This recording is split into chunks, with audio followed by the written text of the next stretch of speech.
Hello everyone, this is Tyler Shash. This is my final project for Science and Tech Writing for the summer of 2017, taught by Dr. Fashanik at California University of Pennsylvania, and this is how I wrote my instruction manual. So once again, my instruction manual is called How to Grow Tomatoes. It's a comprehensive beginner's guide for anyone who's looking for a rewarding hobby that's not too very cost effective, not really physically demanding. Does require a little bit of responsibility, but overall is a very fun and very interactive hobby to take part of. I've also posted the link to my instruction manual if anybody's interested in looking at it. You'll find it on Google Docs. I have included the link within this video. So the reason I chose How to Grow Tomatoes was because it's a long-time hobby of mine personally. I've been growing my own tomato plants since I was 14. I enjoy it very much. I think it's very rewarding. Like I said, it's not very physically demanding. It's low cost as far as some hobbies can definitely run. And honestly, the best way to get into gardening is just to start doing it. You don't really need any prior knowledge.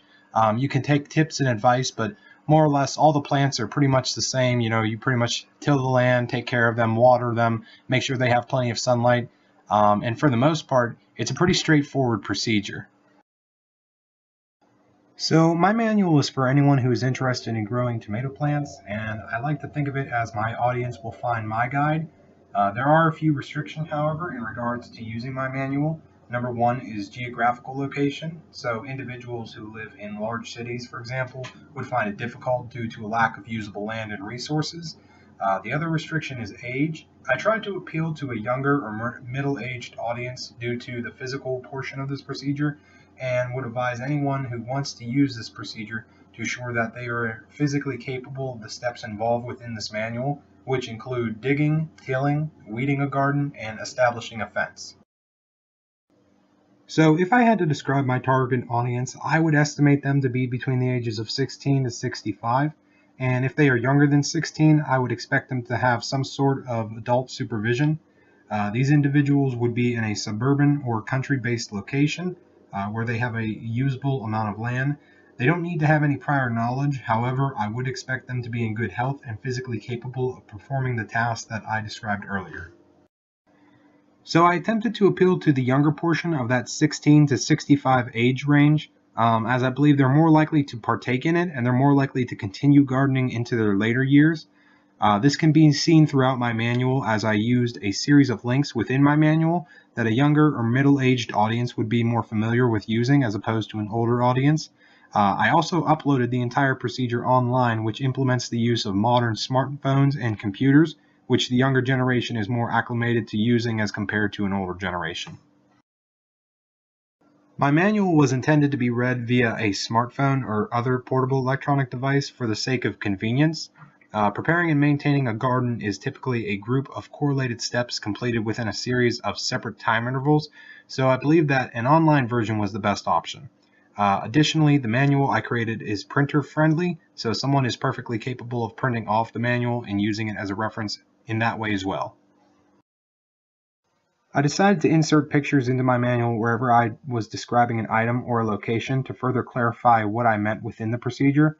I felt that this was beneficial in the way that it gives the reader a visual example of something that they can use within their own gardening experience. I refrained from using pictures in procedural steps because I believe for the most part they weren't too difficult to comprehend, and I wanted to keep my manual as legible as possible. Not using as many pictures also allowed me to increase the size of my font within my manual, which made it easier to read. So when writing this manual, I tried to separate each step into three parts: the basic overview of the step, a more detailed explanation if necessary, and a possible issue that you could experience while performing that step.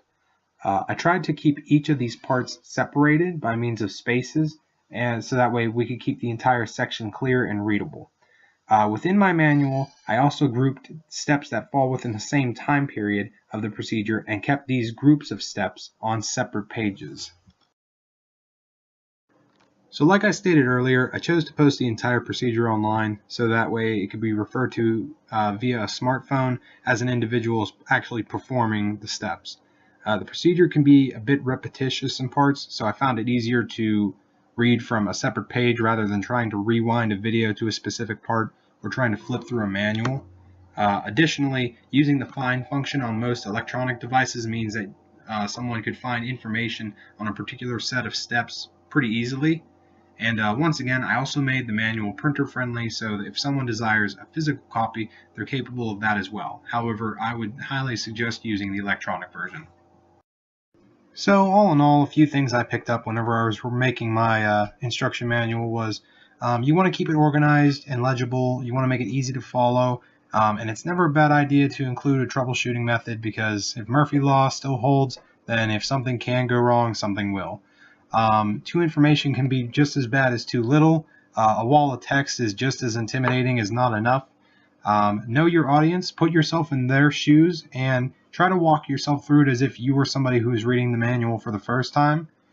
Do it on something that you find interesting, because then it makes the whole tone of the instruction manual a bit more upbeat, and it motivates you to really give it everything you have and make it clear and concise, as if you're teaching somebody something that you know that you're passionate about, that you also want to interest them with. And finally, make it available to those who will use it. It's no good to anybody if they don't have any kind of access to it. So post it online, make a manual, give out copies of it, whatever is the best method to getting it to the people who need it the most. This is Tyler Shash, once again, California University, Pennsylvania, Science and Tech Writing Summer 2017. Thank you for watching my video, and I hope this helps.